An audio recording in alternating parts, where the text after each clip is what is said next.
Mga kahuwan, panoorin ang video na ito upang alamin ang pinaka-latest na balita tungkol sa lagay ng panahon at bagyo update today.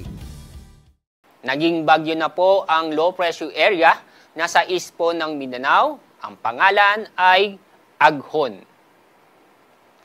Kasalukuyan, ang bagyong Aghon ay kumikilos pakanluran sa bilis na 30 kilometers per hour. Ang layo po ng sentro ng Aghon ay nasa 350 kilometers silangan ng Hinatuan, Surigao del Sur. Ang lakas ng hangin ng taglang nito ay umaabot sa 45 kilometers per hour, samantala ang pagbugso ng hangin ay nasa 55 kilometers per hour.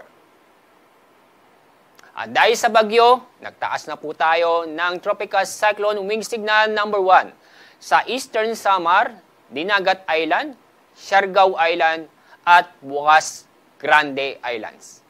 Ang mga lugar nito ay inaasahan po na makakaranas ng maulap na kalangitan na may mga pamisa-misang malalakas na pag-ulan at pagbugso ng hangin.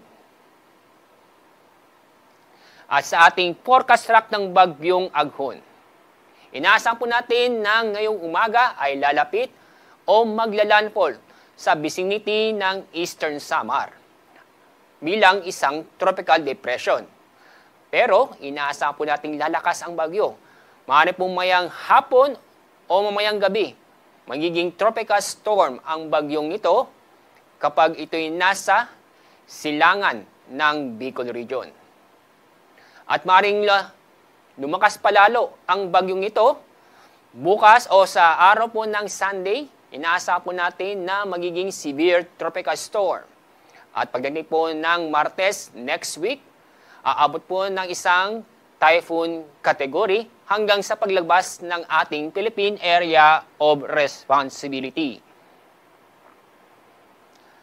Dahil sa bagyo, may inaasahan tayong malalakas na pag-ulan. Umaabot po ng 50 hanggang 100 millimeters ang dami ng ulan sa Surigao del Norte, Dinagat Islands, northern portion ng Surigao del Sur, ganoon din po sa eastern portion ng Southern Leyte, at ganoon din po sa southern portion ng Eastern Samar. Bukas, may naasahan pa rin tayong malalakas na pag-ulan sa Eastern Visayas, Bicol Region at sa Dinagat Island. At sa araw ng Linggo, may naasahan pa rin tayong malalakas na pag-ulan sa Catanduanes, Camarines Norte at Camarines Sur. At dahil dito, sa mga kababayan po natin sa mga nabanggit na lugar, mag-ingat na po tayo at alamin po ang ating ligtas na lugar dahil sa malalakas na pag-ulan na posibleng magdulot ng pagbaha o pagguho ng lupa. At sa ating pagdating po sa malalakas na hangin dulot ng bagyo, sa mga lugar po na sa ilalim ng Tropical Cyclone Signal number 1, inaasahan po na minimal to minor impacts sa mga lugar nito. At sa base sa ating forecast track, maaari po may mga ilang lugar pa sa Eastern Visayas at Caraga Region ay posible po na nasa ilalim po ng wind signal number 1 sa susunod na ating bulletin.